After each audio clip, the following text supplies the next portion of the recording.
یہ جو معاہدہ فریم ورک معاہدہ ہے جس پر دستخط ہوئے ہیں، اس کا ایران امریکہ ایم او یو جو سائن ہوا ہے اس پر امپیکٹ پڑ سکتا ہے؟ آپ کے خیال میں اثر پڑ سکتا ہے یا ایسا نہیں؟ جی میرے خیال میں بالکل صاف ہے کہ اثر پڑ سکتا ہے. اگر لیبنان میں اسرائیل یہ اگر جنگ واپس شروع ہو جاتی، اگر یا سول وار ہوتی ہے یا حزب اللہ نہیں مانتا ہے یہ ٹرمز اور اسرائیل کو پھر اجازت مل جاتی ہے کہ حزب اللہ کے خلاف وہ آپریشنز کرے، تو obviously ایران کہے گا کہ یہ تو ایم او یو کی خلاف ورزی ہے، کیونکہ ایم او یو میں لکھا ہے کہ لیبنان میں بھی سیز فائر ہونا چاہیے. تو یہ اس کے تحت معاہدہ ٹوٹ سکتا ہے. تو بہت ضروری ہے کہ وہ جو ڈی کنفلکشن میکنزم بنایا تھا سوئٹزرلینڈ میں، اس کے تحت ریکنسائل کرنے کی ضرورت ہے. حزب اللہ کی پوزیشن، ایران کی پوزیشن، لیبنیز کی حکومت کے ساتھ اس کو ڈی کنفلکٹ کرنا ہے، اور کچھ انڈرسٹینڈنگ ہونی چاہیے کہ اسرائیل اپنی فوجیں ساؤتھ لیبنان سے ہٹائے گا اور اس کے عوض میں پھر حزب اللہ بھی کنسیشنز دے سکتا ہے. تو اس پہ میرے خیال میں زیادہ توجہ دینے کی ضرورت ہے، مذاکرات کی ضرورت ہے. اچھا منیر اکرم صاحب، اب یہ بھی آپ کے سامنے سوال رکھنا چاہیں گے کہ آبنائے ہرمز کا مستقبل آپ کو کیا لگتا ہے؟ ایران کا یہ کہنا ہے کہ وہ سروسز کے بدلے، سروسز کے عوض وہ چارجز لے گا. امریکہ اس معاملے کو ریڈ لائن سمجھ رہا ہے. آبنائے ہرمز کا فیوچر کیا ہے آپ کے نزدیک؟ یہ دیکھیں، ایم او یو میں تو لکھا ہے کہ 60 دن تک کوئی ٹول شو نہیں ہوگا اور جہاز آئے جائیں گے. اب ایران نے اس کے اوپر اور کیا شرط لگائی ہے وہ ایم او یو میں نہیں لکھا. ایم او یو میں تو یہی ہے کہ وہاں نیویگیشن فری ہوگی 60 دن تک. اس کے بعد میں جو ایران چاہتا ہے کہ میں اس کو ایڈمنسٹر کروں گا، عمان کے ساتھ کوآرڈینیٹ کر کے اس کو ایڈمنسٹر، اس میں بھی بہت سارے پیچیدہ مسئلے ہیں، کیونکہ جو انٹرنیشنل لا ہے وہ تو کہتا ہے کہ انٹرنیشنل اسٹیٹ جیسا ہے، ہرمز انٹرنیشنل اسٹیٹ ہے، وہاں کوئی یعنی کہ لٹرل اسٹیٹ کا اختیار نہیں ہوتا ہے کہ ٹول شول ماریں.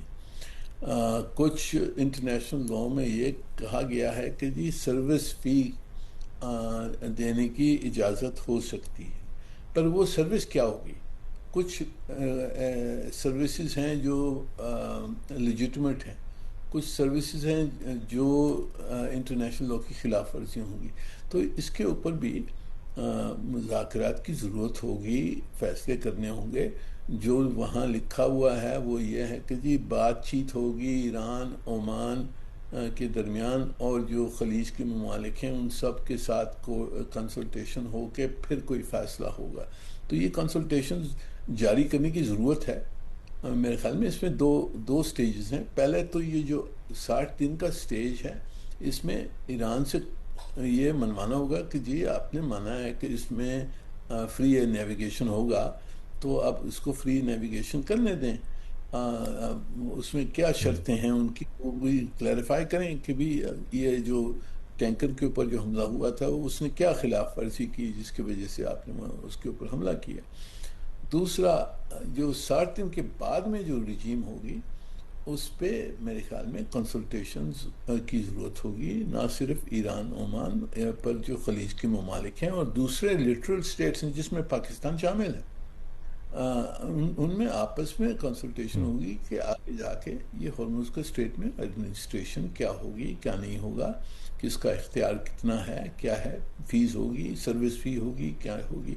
اس پہ مذاکرات کی ضرورت ہوگی، اور جو فیصلہ کروانا ہوگا وہ انٹرنیشنل لا کے تحت کروانا ہوگا. اور منیر اکرم صاحب، آخری سوال یہ، جس طرح 47 سال بعد یہ ایک بہت بڑا امن معاہدہ ہوا ہے، اور کیا یہ سمجھا جائے، اور جس طرح پاکستان نے بہترین ثالثی کا کردار ادا کیا ہے اس تمام عرصے میں، معاہدے کی جو یہ چھوٹی خلاف ورزیاں ہو رہی ہیں یا سنگین خلاف ورزیاں ہو رہی ہیں، کیا اس کو معمول کا حصہ سمجھا جائے کبھی جب اس طرح سے امن معاہدے ہوتے ہیں؟ اور پاکستان کا بیک ڈور ڈپلومیسی کا رول اور ثالثی کا رول اب مزید بڑھ جائے گا ایسے بیانات کے بعد آپ کے خیال میں؟ یہ دیکھیں، یہ جو معاہدہ ہوا ہے، یہ جو جنگ جاری تھی، یہ بہت یعنی کہ کمپلیکیٹڈ جنگ ہے، جس میں بہت سارے فریقین ہیں۔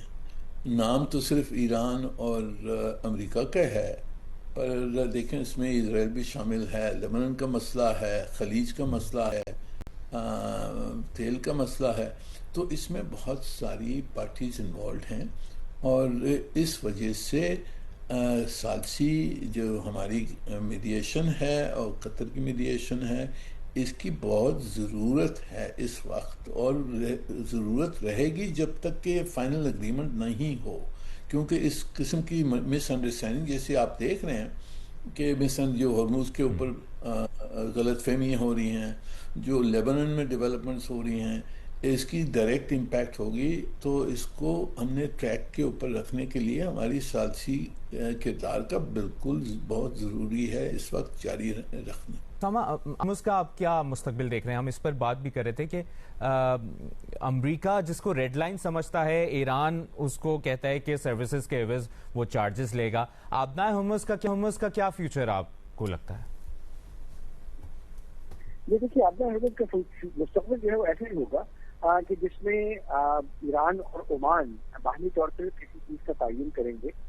ظاہر ہے وہ اس طرح ایک سنجھی تو وصول نہیں کر سکتے وہاں پہ انہیں اس وصولی کے لیے اس کو کسی قسم کا جامہ پہنانا پڑے گا، جو کہ مالاکا اسٹریٹس اور دنیا کی دوسری سنگاپور اسٹریٹ اور اس طرح کے کئی آبنائیں ایسی ہیں جہاں پہ چارجز دیے جاتے ہیں، انشورنس کے عوض دیے جاتے ہیں، پروٹیکشن کے عوض دیے جاتے ہیں، پروٹیکشن کے لیے دیے جاتے ہیں۔ تو مختلف چارجز ہیں جو آبنائے ہرمز سے گزرنے والے جہازوں پر دیے جا سکتے ہیں۔